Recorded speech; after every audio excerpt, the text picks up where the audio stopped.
Let's go. So welcome back to another episode of today's Indy Investor Speakeasy. It's been a while since I've been on, so I'm glad to be back. Got some fresh faces with us. We got Tyler and Max from Roots Realty, so they are going to be more of a familiar face on the podcast now.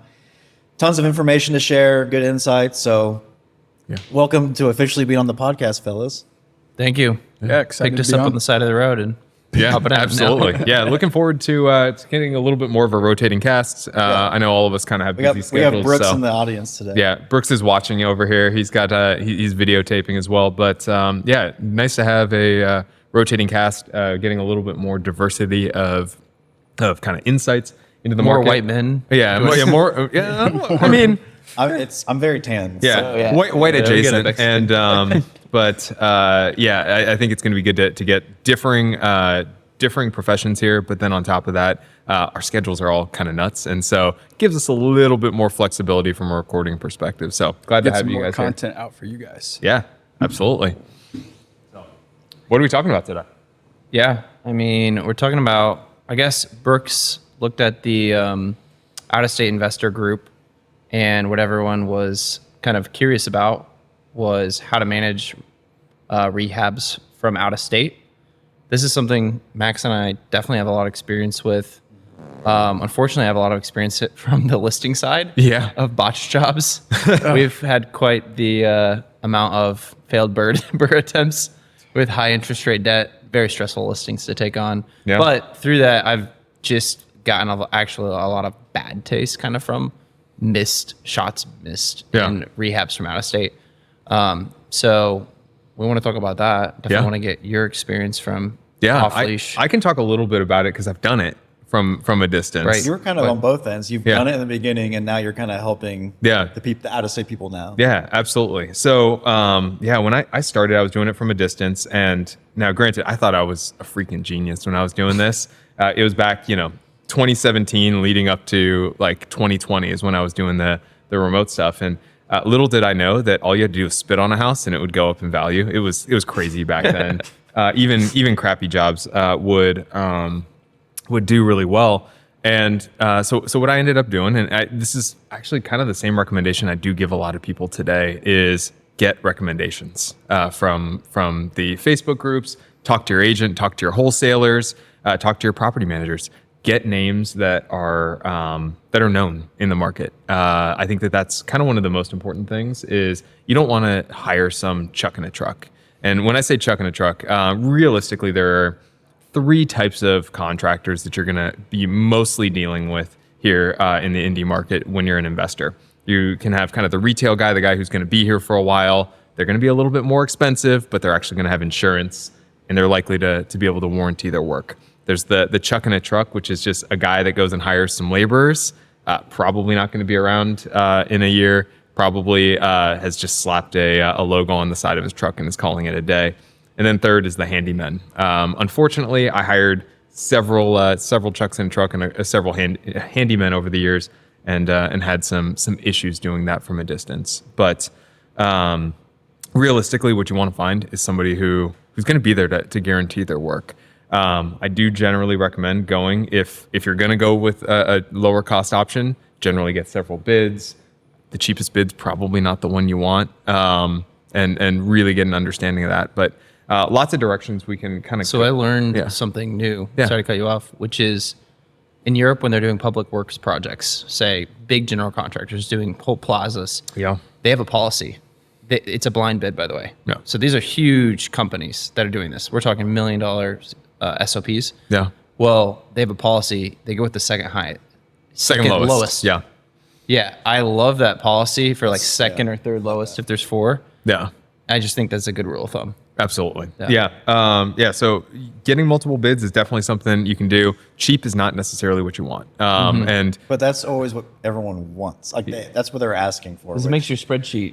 It makes it looks good on the spreadsheet. Well, think about it from that angle. Whenever you're looking at a property from distance, you don't know the neighborhoods as well. You're relying on so many different moving parts to do fix and flip, to do burrs. Yeah. You've got the wholesaler sending you the fancy packet that has the CMA just absolutely juiced and the area just absolutely polished and shined. And it's like trying to find, you have to do a lot of BS searching and do a lot of vetting. Yeah. Walk us through when you were from distance. Where were you getting most of your deals? Yeah. How were you running numbers? And did you have an agent involved at all? Yeah. So funny enough, I actually didn't really buy from wholesalers for a really long time. All of my stuff was on market until probably 2020. You can find a good deal on the market. Yeah, That's a thing. Yeah, I know it does happen every once in a while. It does take an agent who's willing to In work with you. 2017.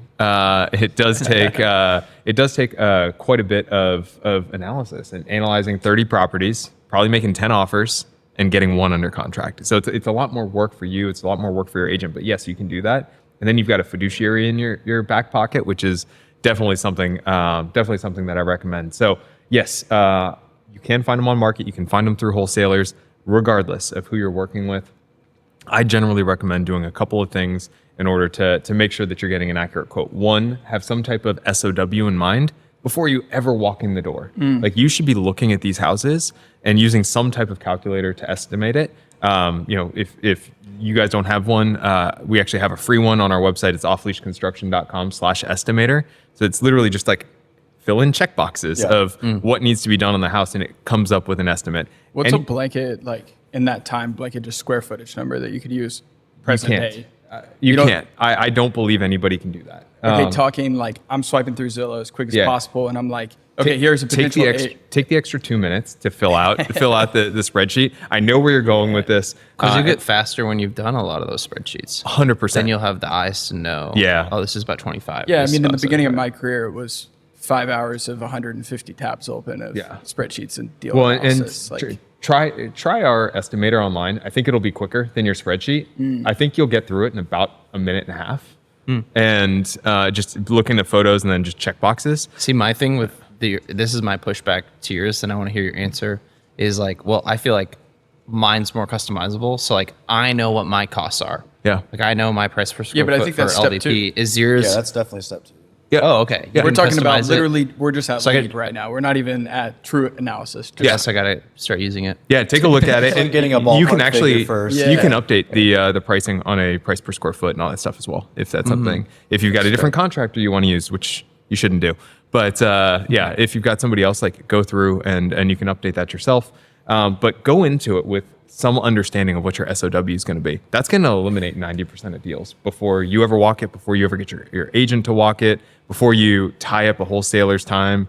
So that's generally speaking, one of the things that I think is the most important. Once you've done that, then you need to actually look at your comps, understand, hey, like if I don't redo the flooring, can I actually hit that comp? Probably not. Like, and make sure that you're inputting all the items to actually hit those comps.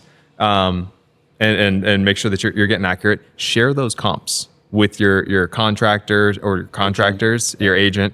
Make sure that everything's kind of aligned, that you guys are in agreement, because your contractor that's putting together an SOW, you want to make sure that you guys are on the same page. Like, hey, this is the quality I'm looking to hit. Give me the number that's going to help me get there. Nice. Quiet in the stands. Yeah. Please mute your phones. And so you want to make sure you're hitting the same level of quality through that process. Once you actually have it under contract, you get your contractor through there, you get your inspector through there. So we're writing an offer before having anybody walk the property. In today's market, with how competitive it is, I'd say you probably have to.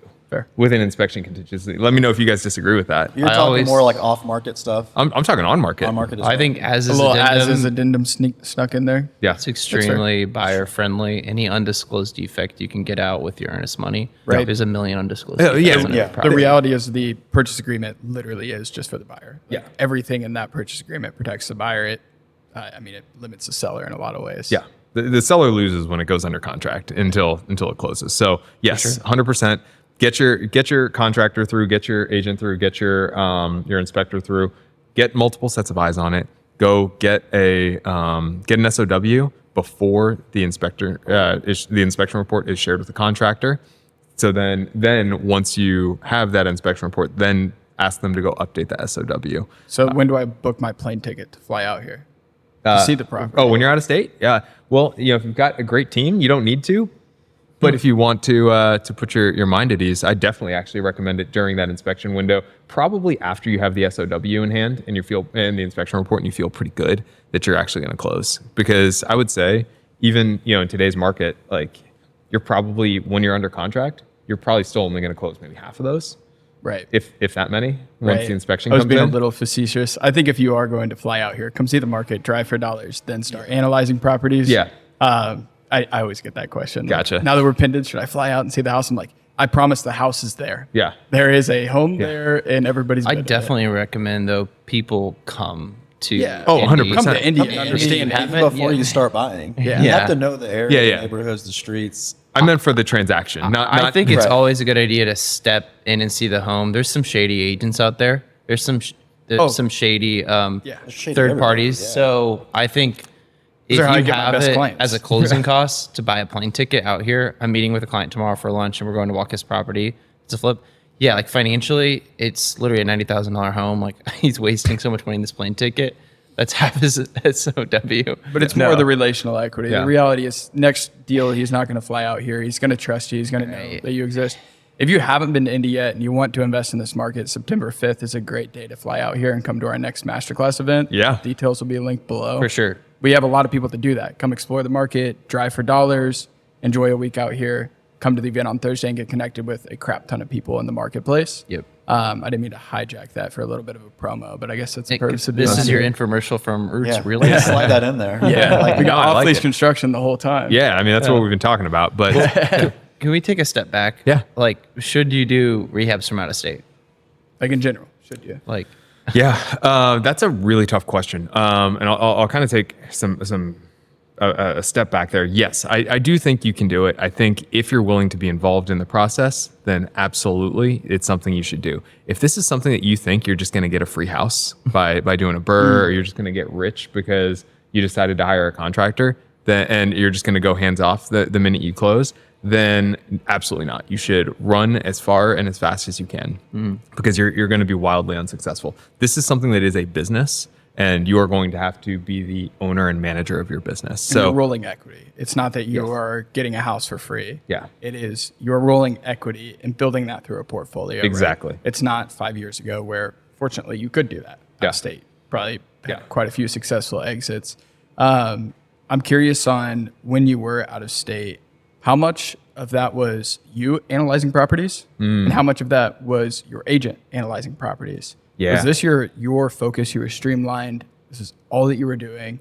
Clocking in 100 properties equaled 1 under contract, 100 analyzed equal 1 under contract, Yeah. 1 closed, repeat. I would say my agents maybe brought me 20% of the deals, and I would bring the rest. I'm working too hard. What, I was working too hard? No, I'm working too Oh hard. yeah, absolutely. Yeah. I don't deal send that much. I sit back as a consultant. But yeah, no, I think anybody who expects their agent to just bring them deals as well is like, yeah, every agent's out there looking for them. Like deals. You got to aren't- be hungry enough, otherwise you're not going to close. Yeah. Right. If I'm sending you a picture perfect deal, Oh, if I send you analyzing one, it then for you- you, yeah. you're just signing It's your too late. name. It's too easy. Now, don't get me wrong. I should be hunting for deals as an agent. I do hunt for deals, but it's 20% of the time, realistically. Yeah. For someone who's really a fighter, you know, Yeah. trying to build wealth. Yeah, you're absolutely right. And the thing that I always hear and I agree with is deals aren't found, they're made.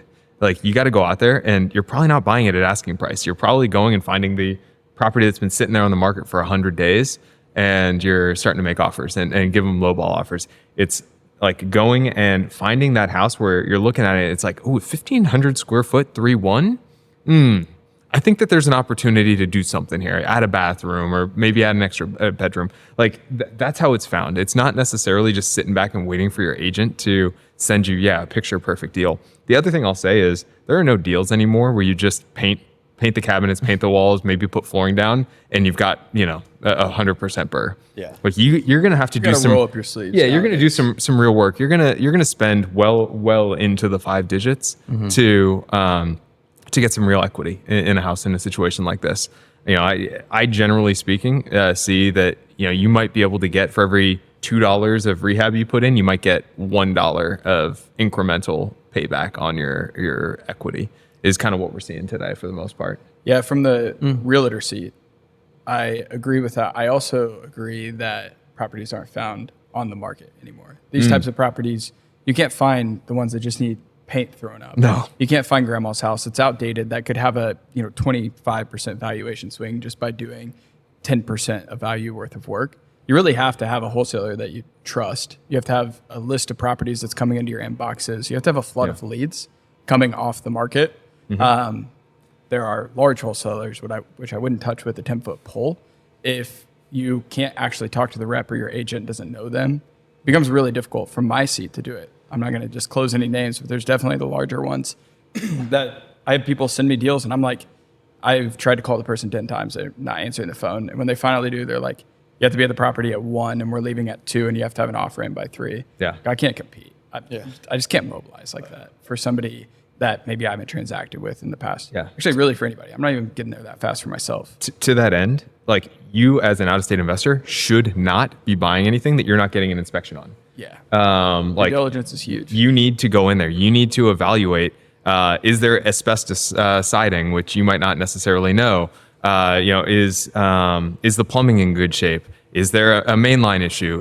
You don't think a good contractor walkthrough with it's not Paul enough. Aguilar would work? I love Paul. I work with Paul every single day. I think he's one of the best contractors in all of Indianapolis. Every single property I buy, Paul walks. I also get an inspection. Would a 5-point cover it?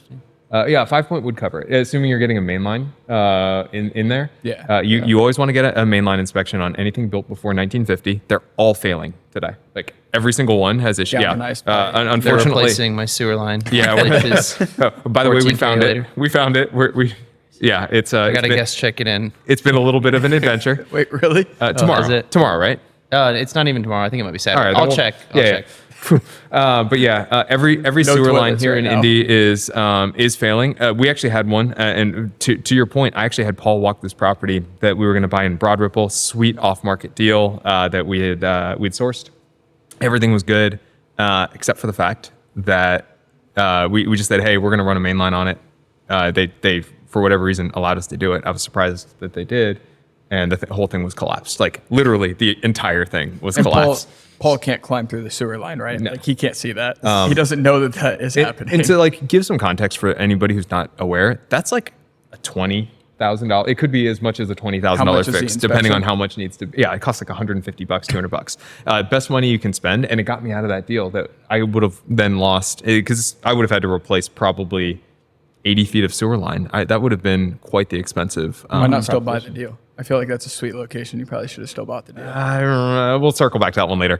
I was actually kind of glad I got out on that one, but yeah. So make sure to get an inspection. Contractors are great, but they're going to put together a scope of work in order to make the place presentable. What an inspector is doing is they're getting nitpicky. Their entire job is to find problems with the house and report them to you and make it safe. Yeah. That's not like contractors and inspectors have very different goals with what they're looking for, and fundamentally are both there to protect you. Yeah. Quick story on that note. Thinking like, I've read 50 to 200 inspection reports in my day, bought an off-market property from Mainstay, big name wholesaler. They didn't disclose any defects, and I just had a contractor walk through because I was like, dude, I can figure out, if the furnace is super old. I'll just read the serial number. I'll look at the roof. You know what I mean? I'll have a roofer come out. And the reality was I just was skimping on due diligence. And then they replaced like the first lighting fixture and we're like, this is for sure knob and tube wiring throughout like the whole upstairs. Yeah. Only the basement portion was replaced, which is quite common because you can see it on these exposed, floor joists. A lot of times they hide that kind of stuff too. And like an inspector's spending 4 or 5 hours at the house. A contractor might be spending 30 minutes or an hour. Which you can still miss even if you have an inspection, by the way. Oh yeah. I've seen it happen a lot of times. That's why you have to check for open grounds, which actually an inspector should check that. Never mind. No, you can You can falsify open grounds on knob and tube. Yes. It is by no means a done deal once when an inspector's been through, but it significantly decreases the likelihood. But the story, but like I guess where I was going with that story was like, that was a 5,000. Actually, let me back up. It would have been I remember SOW, it would have been $5,600 to replace all the knob and tube. I consulted with potentially you or Rex Fisher, my mentor at the time, still my mentor, and I was like, should I do this if it's a rental and I'm going to keep it as a rental for a very long time? He was like, if it ain't broke, don't fix it. It was for a rental. That was not going to sell it. That was not the advice I gave. Till it burns. Till it burns down. Well, to be honest, my managing broker said, she's like, oh yeah, my whole house is knob and tube. She was like, unless it's tied in with other metal, that's aluminum, never mind. But the danger is in the connection points. Yeah. And like, it's not as if this wiring is going to immediately burst up in flames. It could. Yeah. You might not be able to get insurance on it. That's what I was going to say. Yeah, I hope your got insurance guy is not watching this episode. Do you own that property? I do recommend replacing knob and tube So wiring. just fix it. Yeah. Here's what I'll say. If you're going to do a renovation, fix it when you're doing the Even renovation. on a Section 8. If you're doing a renovation, do it when the renovation's happening. It's going to be more expensive. Yeah, because the most expensive part of that is just the drywall. Yeah. It's the drywall and the wiring. It's the Romex wiring. It's expensive. Yep. And then the drywall they have to blow out to be able to do It's it. going to be way cheaper to do it when you're part of a major renovation than when you do it after the fact. Right. I'm calling my electrician. Yeah. With that in mind, like go, get a scope of work. There are certain items you can skimp on. Certain items I wouldn't recommend, but specifically when you're doing this from a distance, when you're doing the out of state management, you want boots on the ground who aren't your contractor. Your contractor is hopefully a stand-up guy. There's somebody who's in your corner. They're watching your back. They might not have somebody on the project every single day, but you should see general progression over time. They should be setting expectations with you. I'm a huge advocate of bringing in some type of help, whether that's an agent and willing to pay a couple $100 to go out there every couple weeks when they happen to be in the area, give you updates. I think that's always good. Property managers are good. But just get somebody who can be your advocate, that can be your boots on the ground, who's not your contractor. Because contractors are really good at taking photos. They might take a photo of the corner of the house that has The flooring. stuff that looks good. Yeah. Yeah. But also things can look good in photos and not necessarily look good in real life. One of the best examples of this that I have is a house that I actually lived in. The contractor, I paid for new LVP flooring, and you know what? He put new LVP flooring down on top of old LVP flooring, and it was lumpy all over the place, and it cracked in no time at all because it was done so poorly. And so that is something that I definitely recommend, is get somebody who can actually go out there and feel the property on your behalf. I'm sure as agents, you guys have done that for people that I happen to know you definitely have for a client or two. That's definitely something for love clients doing it, but I that do it. respect our time and that we have a Yes. long-term relationship with. Yeah. We absolutely will. Yep. For me personally, with where my business is at, leading the team, setting up events, doing education, I'm probably going to have a team member go. Yeah. But regardless, I'm going to find someone. I don't care if I have to hire some guy off Facebook Marketplace for my client.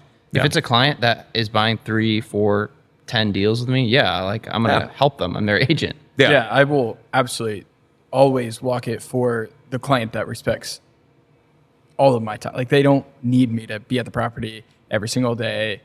There's some people that have requested that. They're We are "Can you not go-" project managers. Right. And make that clear. And that is the That clear is a distinction service. that has helped with off-leash inserting into our business, because there are times that they can hop on your office hours and talk about in Paul's construction corner. And those times they have accessibility to you to know verbally what's happening at the property. And it's like, hey, Max, it's been a month. I haven't gotten eyes on the property. Would you mind going and taking a video? Hell yeah. I'll go take a video. It's going to help me because I'm starting my marketing on selling On a the flip or darn thing something, yeah. anyways. But I have had, I've started to limit the exposure of that Yeah. from the agency seat, because I realized how much of a time waste it was for me. And it wasn't that it was necessarily a time waste. I didn't know what was going on in the project. So I would just go take a video, being the third party neutral, just going in like an idiot videoing stuff.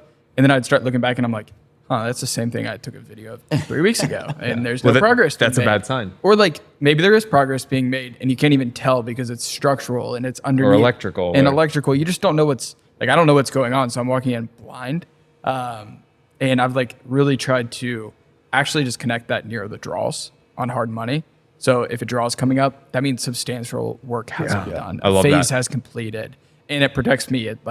doing that knocked 8 times that I'm walking properties off. Yeah, you might do it 3 or 4 times. Yeah. I actually think payments are a really good thing also to talk Yeah, about it here should have been. with regards to. Oh, you're making Oh yeah. Well, yeah. You should get paid for that work. Yeah, you should definitely pay him. But no, the payment schedule when working with contractors, I think, is also really key. I have a couple of clients, and I mean, it's great for off leash's business, but I hate to see it every single time. Probably once a week, we get a call from somebody who has had a contractor screw them over and take their money.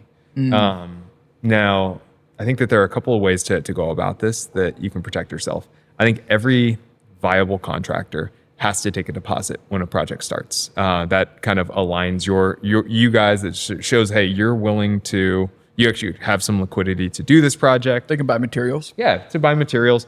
But I don't think it should be, you shouldn't get like 50% up front on a larger job. Yeah. You know, if you're talking about a $10,000 job, maybe just to kind of grease the wheels. But if you're talking about a $50,000, $75,000, $100,000 job, you definitely shouldn't be putting 50% plus up front. So the way we tend to do it, and we tend to find that it aligns incentives, is, for instance, if we're doing a $100,000 project, we'll take 25% up front for the project in order to buy materials, begin getting things going. And then we don't get paid again until the 50% mark, at which point we'll get the next 25%. And then at the 75% mark, we'll get the third 25%. And then the 100%, you get the final 25%. What that does is it makes people work for their next paycheck and not their last paycheck, which is something that's really, really important. Motivation is much lower when you've already been paid for something. And so, yeah, you definitely want to make sure that you aren't overly exposed. Because it literally happens on a weekly basis that we get a call that somebody's been robbed of $25,000, $50,000, $100,000. Yep. And there's really not much we can do to help them outside of finishing the project for them in those Well, you situations. probably have to fix all the work that the other person did anyways. Yeah, well, we've got one that we're about to pick up that, I mean, we're going to have to rewire the entire house, despite the fact that it had been done, replumb the whole thing, redo joists and all that. It's terrible. It's really terrible what some of these bad actors are doing out there. So, What questions should you be asking to prevent that? Yeah, I feel like you've gotten hit by a lot of bad apples and you probably know how to fight now. I've been hit by a bad apple or two, more in the PM space, but definitely on the contracting space. Make sure they're licensed, they are bonded. You want to have all of that information on file. Just again, kind of proves that that they're running a real business. Non-licensed people can do good work, but you have less recourse in those situations to be able to go after them. Again, make sure that they're comfortable with a payment schedule that makes them work for their next paycheck. And by the way, the way you calculate that is literally just look at the SOW and what items have been completed. Your boots on the ground can help you with that. They can provide video evidence of that, but make sure somebody is validating that the work has actually been completed to cross those items off to get that. And then I would talk to many, many people who have worked with them, like 2, 3, 4 people who have worked with them historically. No contractor's perfect. No construction project goes off without a hitch. So don't expect anything like that. But you want to make sure somebody acts with integrity, generally speaking, hits their timelines, and doesn't change order you out the wazoo. Because that always is another thing that a lot of contractors do. That to try and drive up the revenue. Question from the crowd. Yeah. Was there a common theme between, I know you had conversations with these guys before you fixed the property a lot of times, was there a common theme you're trying to do this in these conversations that you're having with you guys? Yeah. So the question we just got is there a common theme for the people who consistently get screwed over by these bad contractors? We got to get Jamie a mic over there. Yeah, we do. So I think that there are a couple. One, they tend to be out of state. That does tend to be the biggest thing. I think when somebody sees that you're an out of state investor, that is a target. Yeah. Especially if you don't have a strong team in place. Unfortunately. Next one is they did overpay to start, generally speaking, anywhere from 35 to 50% upfront in order to get things started. And so again, it just is the wrong thing. And then the last thing is these are small companies that these guys are working with. They don't have a back office. This is just like some person who's decided to start an LLC and start doing some construction work. Some of the other ways I think you can probably avoid this are, one, get referrals. Actually call the referrals. Like, don't just like get the referral and then ignore it. Actually call them up. Make sure that they actually had a good experience. Kind of the same thing as hiring an employee, right? Yeah. You're going to call the people that they write You'd be down. surprised the number of people who don't actually like call. They just got enough referrals. Yeah. Like, oh, that person has to be Yeah. legit then. Checked out the Google reviews. Yeah. I Buy asked, Google would you reviews. use them? I know. Don't ask how did they do, because I get a lot of people say, "Oh, fine," just to be polite. Yeah. I ask, would you use them again? Yeah. Would you use them again? What, good question. What were the pain points? Because I guarantee on the best contractor in the world, there was a pain point throughout the process. Make sure that, they give you something there, because, and again, it's not to disqualify everybody. It's just to understand what you're in for. And to know what you can expect, right? Like, what bump am I going to hit in the road? It's just Yeah. expectations aligning with your reality. Exactly. Yeah. Am I going to get robbed? I'll know up front. And then the other thing I would say is make sure that they've done an SOW that is similar to what you're talking about. If this is a small scale contractor who's done, $25,000 projects and you've got a $150,000 project, I ask for I need folders of photos, not like a couple photos, because Yeah. contractors will pull out, oh, I just did this nice tile surround. Yeah. The last project they did. Usually, I ask for portfolio of work, seeing that they've done tons and tons of jobs. Right? You want an abundance of. that's a really good call out. Yeah. Yeah. Yeah, I think that's big, and I want to see past SOWs potentially tied to those. They might have only done the tile surround in a big house, and so you want to make sure that they actually did that work. Let's. I want to see that they know how to click the best quality button on WhatsApp so that it doesn't come through just completely grainy, and you can't even watch the video that's coming through. Like, shoot me a video of a property that you've already done. Yeah. And if it is clear, good. Yeah, I will say that is a problem. I think every contractor has. Because no everybody contractor uses knows WhatsApp, and you have to specifically click best quality. You became a contractor, and immediately the quality of your photos that you texted, I went. Psh. No matter what, they're just bad. Doesn't matter. Every single time. Yeah. Yeah. No. I do want to talk about the elephant in the room, which is off-leash construction. Mm-hmm. So I guess my question is when should someone definitely use you guys? And when is we may not be the best fit? Because for context for people, I would say you guys are white glove service. Yeah. I would say you're a really good concierge. You're going to be talking to a intelligent person who's scheduling things and keeping you updated. Yeah. Not some blue collar dude that You might get a call from. you might not hear from, even if the project's done. Yeah. But generally speaking, right, I would say your prices are middle of the road to upper middle of the road. Yeah. I don't know if you would agree with that, but Yeah. so should an out of state investor, who I also should would- use you, who should maybe not? Yeah. I think I also would preface, from a third party looking in, it looks like you guys are doing literally every type of scope currently. Yeah. And is that what you want to be doing? Is that what the best client for you is? I just see the maintenance going on, the mid-level, full Yeah. guts, new development, retail. I see a lot going on with you. You guys Yeah. have had a crazy year. It's been absolute bananas. I was telling Randy when he came in here, just it feels like constant chaos, in the best possible way.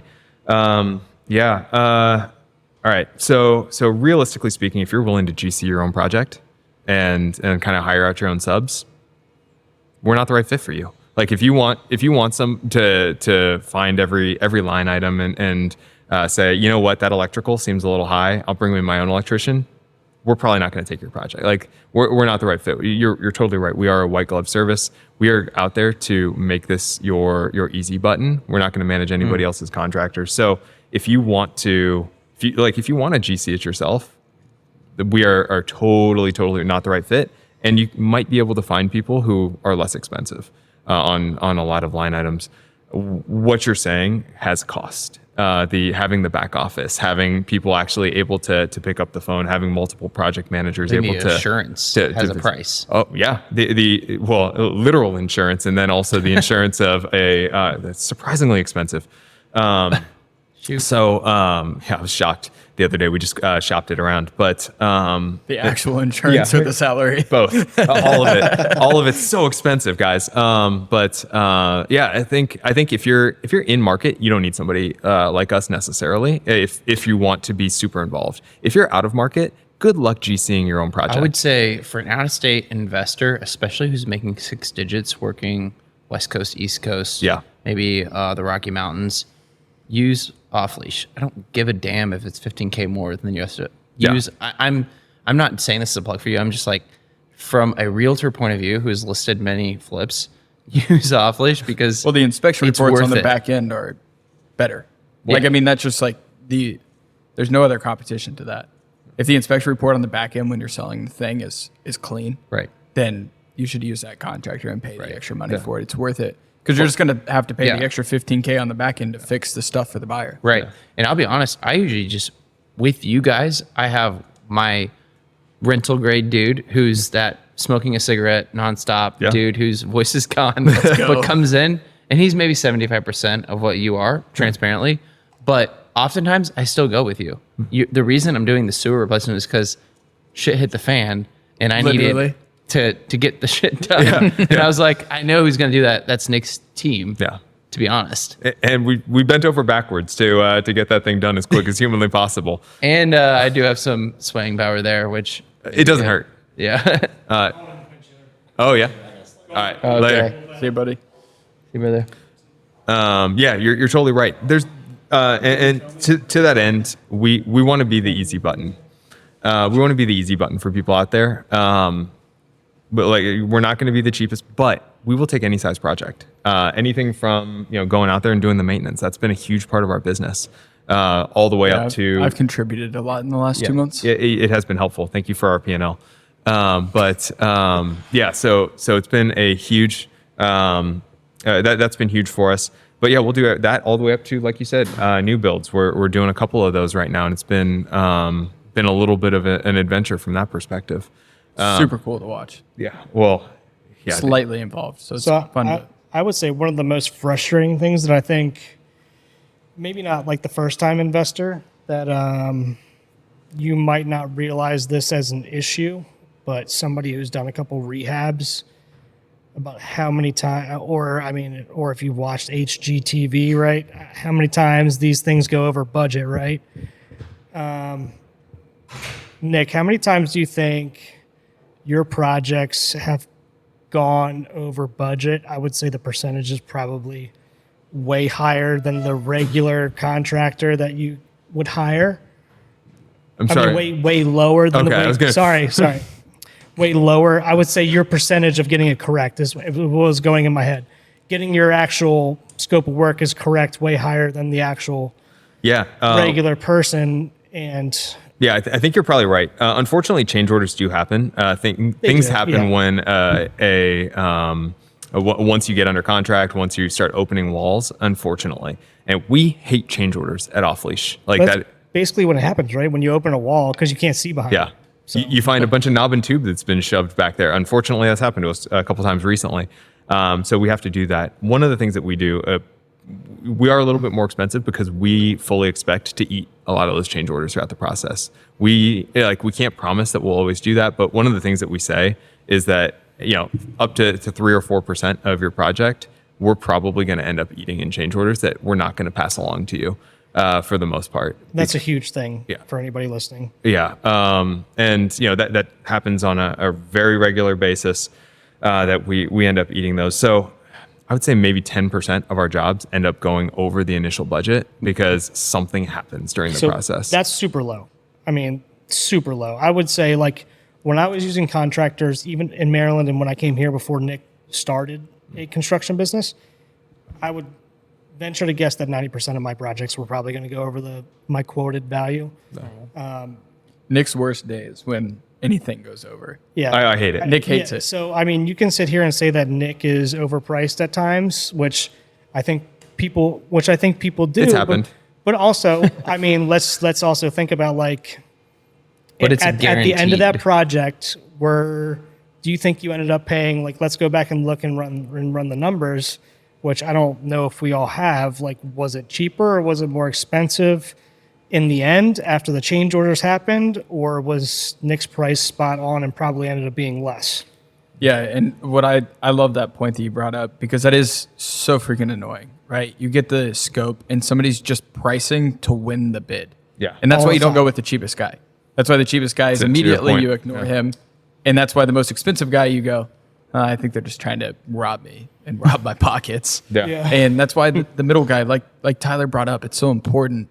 I've got the 3 bids. I've gotten the 4 bids. Off leash does fall in there. I think you guys do a fantastic job of keeping things real while having the reassurance that everything's going smooth. Yeah. Not saying you guys are perfect. You drop the ball all over the Well, place on different deals. I'll be. But I mean, overwhelmingly, I'll take they're it. the top Like choice. I know we're beating a dead horse here, talking about off leash. Yeah, is just funny, use off leash. But I'm Move gonna on. I'm gonna go one step further. I have intimate experience with you for rentals. I'm not a big flipper. I'm a long term hold guy. So with rentals, and I would say I use you guys 40% of the time, maybe 35, 40% of the time, and it's when the easy button is like, things are exploding around me. I have an Airbnb guest arriving and I have a sewer backup. That's what I have right now, by the way. You don't want to GC it. Easy button. Yeah. Yeah. I go with Nick. If I'm like, shit, the numbers are super tight, I have the time and expertise, I have GC'd a burr, only one. And It sucked. it did suck. It was time. I traded time. Then I probably lost income from my job because I was trading my time. And even that, So- you're playing with fire. Yeah. You are. I am. Yeah. On the there was the one on Carrollton that was GC'd. I think your mom did a Yeah. brunt of that work, but that one took I mean, if we forever. would have Yeah, used time off leash, too. it would have netted out the same amount of cost. Yes. You didn't even exist when we started, Yeah, yeah. by the way. It took literally a year and a half to. I was gonna say get the that was flip like the done. longest flip that I've ever seen. It was the longest flip. She was able to 1031 the flip. Oh, wow. That's how long. So that's they a had 2 it. year. Yeah. She held it for 2 years. It Okay. was honestly absurd. Yeah. It was beautiful though. We bought it in winter of, I guess it was, we bought it in like early 2022 and sold it in the fall of 2023, which I guess is like, it was a year and a half. Yeah. Okay, maybe And not the quite that market, extreme. it was in South Broadable on Carrollton Ave. Oh, yeah. By Carrollton 46. Luckily, when we went to market, there was nothing good in the whole like half a mile radius, and the market floored it. So it like paid off. But I'm sure when we look at like the taxes and holding cost, it was stupid. Yeah. But we were screwed over by, we went through 3 sets of contractors. Yeah. Well, and that's the thing that, And she hasn't done a flip since, right? oh, She did a lake house and Lake Lemon that was for personal use. They've resorted to now. He's talking about my parents. Yeah, My- I'm saying like through that experience with bad contractors. Yeah. it kind of like if that project would have went 3 months. I mean, boom, I got the am check. not a house flipper, and it's because my experience house flipping was not so pleasant. tough. Yeah, I can make money different Well, ways. And to be fair, like You could just sell we 2 make more profit houses. on all of our subs that we send out there because we know that occasionally a sub's going to go bad and we're going to have to eat it and we're going to have to go hire a new sub and we will have been out that money on that project. And Also, so, you should make a profit off it. yeah, profits are legal. Yeah, Let's not remember. enough I mean, for profit over but here. to your If you point, want, the if you want fact Nick is- if you want Nick to stay around, he's got to make a profit. The fact is, like, you're on this podcast giving expertise and you own the company. So, yeah, of course, there's a level of expertise and stamping someone's reputation behind it. Yeah. That is worth a shitload, in my opinion. is. Not to it's worth something. blow too much sunshine up yeah. here. But to that end, I think any good contractor that you're working with, I think eventually will do a couple of things. They'll have their subs that they work with, but eventually I think the larger contractors you work with are going to start in-housing a lot of the labor and W-2ing the labor. That's something we're starting to do, which is allowing us to get a little bit more competitive, both from a trades, but also just a general labor perspective. So keep an eye out. I think off-leash bids will be even more competitive in the future, but yeah, I think that's something that you actually should ask your people: is who's on staff, who's a sub, and who are you actually employing? But also, Candidly, my clients don't even get multiple offers; they just rock with again, off-leash. I challenge people to run their numbers after the rehab's done. After they said, "Oh, Nick was so high," and then they had a bunch of change orders or something went wrong, or they had to fix something during Or it the took 6 months. inspection, or Right. Unless or you're it took full- 6 months and It's your like holding you're paying costs got for run. insurance of like this is actually going to be Yeah. a more Right. legit. And being out of state, you can't. There's not even the option of managing your own sub. That's not even reality. You can't manage your own subs from distance. Like the only person that's managing their own subs is the person that's their business. It's a restoration business, like a construction business, flipping houses. You're rolling like 12 houses at a time, and you have all these employees, a warehouse, a team to do it. Let's Besides put that, it you have this to have- way. I am very good friends with Nick, and he does do pretty much all of my rehab or maintenance or anything like that. And or he doesn't give us turnover- discounts either. Or turnover. No, I check it up. He checks our prices up. So- Bourbon tax. So or turnover or anything like that, but like it's just like peace of mind. I very rarely get like, hey, it's going to be a little bit more than I told you. It's very rare, if ever. So I just have the peace of mind knowing like that's the quote, that's what it's going to be, and I don't have to sit here and be like, okay, and And as a month or a couple, I don't want to have to worry that about it. assurance is huge. I got a million things to think about. Yeah. You know, Well, I'm even running- a W-2 employee is going to have that same thing. Yeah. It's just like I don't need to be arguing with a contractor over $5,000 draws. You're hit with an extra five grand, and that ruins your week. And Yeah, and you didn't ask me for a deposit on this 14K sewer. Shh, don't I tell was people that. Kind of like, why did he not ask for a He's deposit? never asked me for How do you know I have that we'll money? clip that out. I have no money, by the way. I have $2,000 in my That's checking the only account. discount we get. We get to have our money for a little bit longer. No, before he insurance, turns the tape. insurance is supposed to pay me 10K. Couple extra days. really? Fingers crossed that they do Hold it. up. Yeah, I Walk covered through it. that. Back that up. Insurance is doing. Who? Dude, it's a clay tile sewer line, and the sewer scope came back with a bunch of root intrusions. I'm not an idiot. I literally you are, 'cause shopped you didn't around. inspect it whenever you did the. I did inspect it. This is a different property than the one I was talking about before.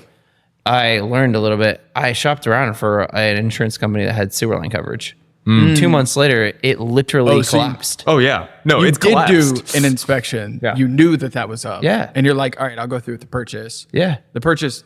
Walk through that Airbnb deal. I actually love that deal. Like from the This top. deal has been super interesting. It's fresh, so too.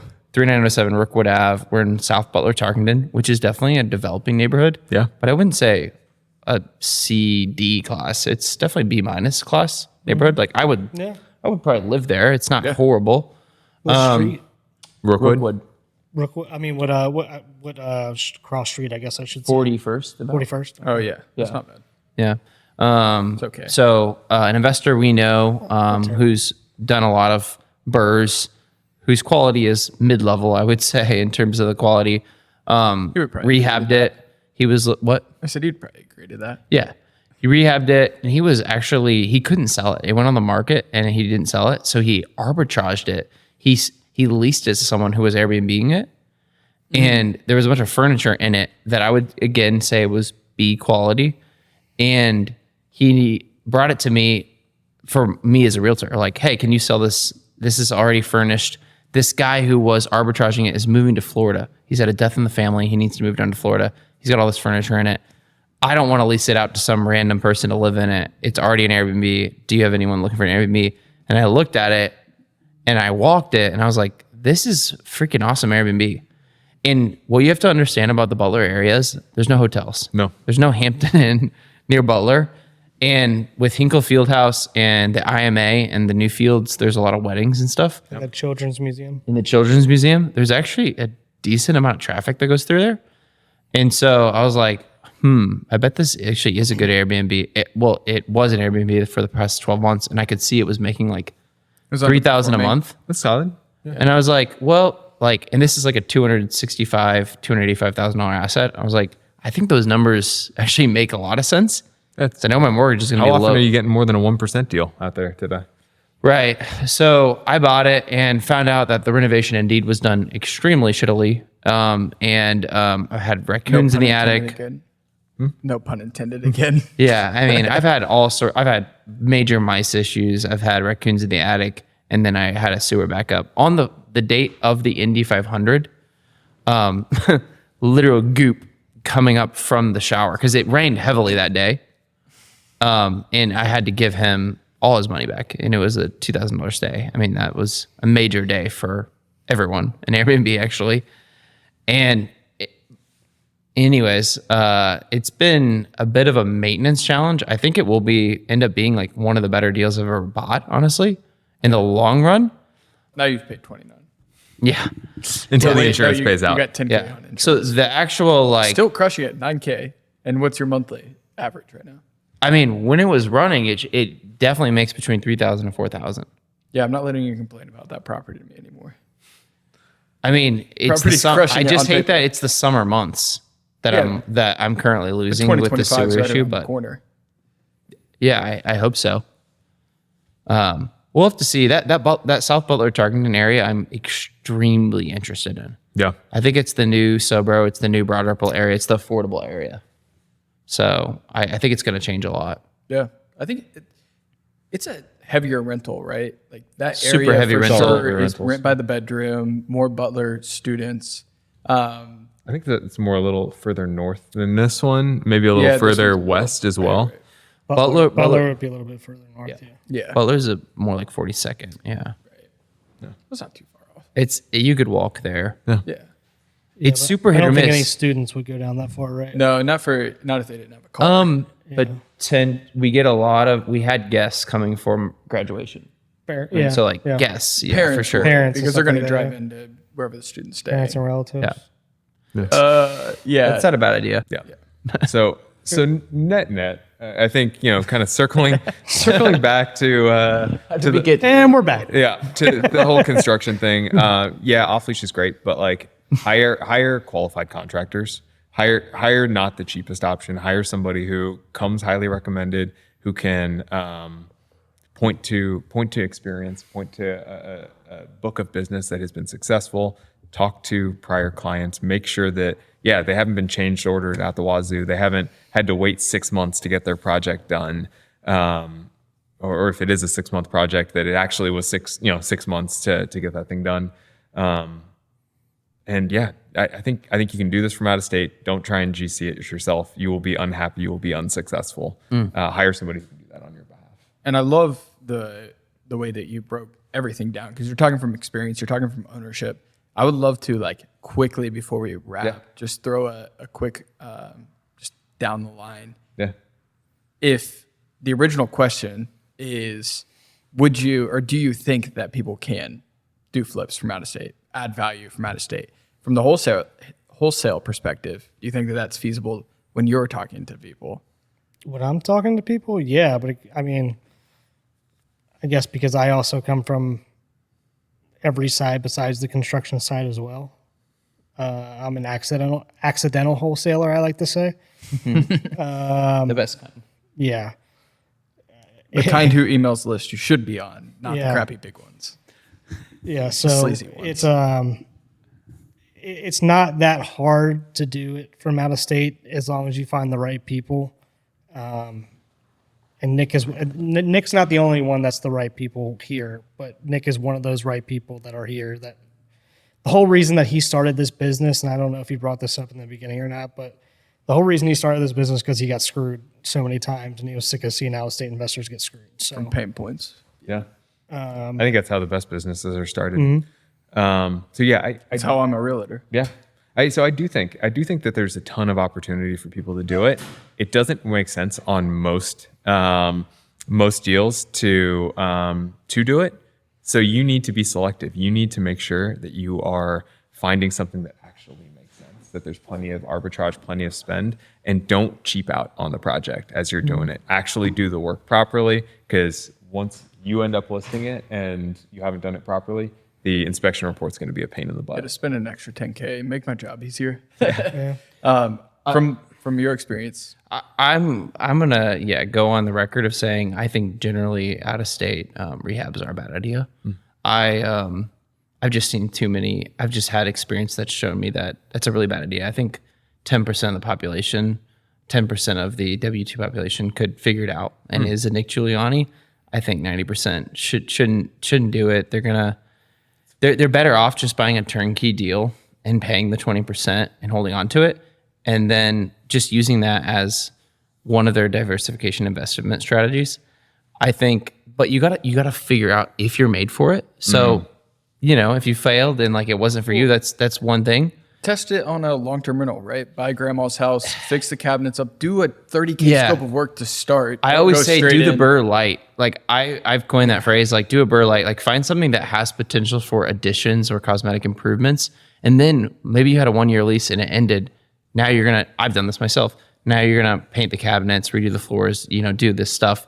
And then you've increased the value and you can decide if you want to sell or keep it. Yeah. And you've had hopefully a little bit of Exit appreciation. 3 years in and boom. So, I mean, yeah, I'm much more on the side of like safe investment. Real estate is a component of someone's investment strategy.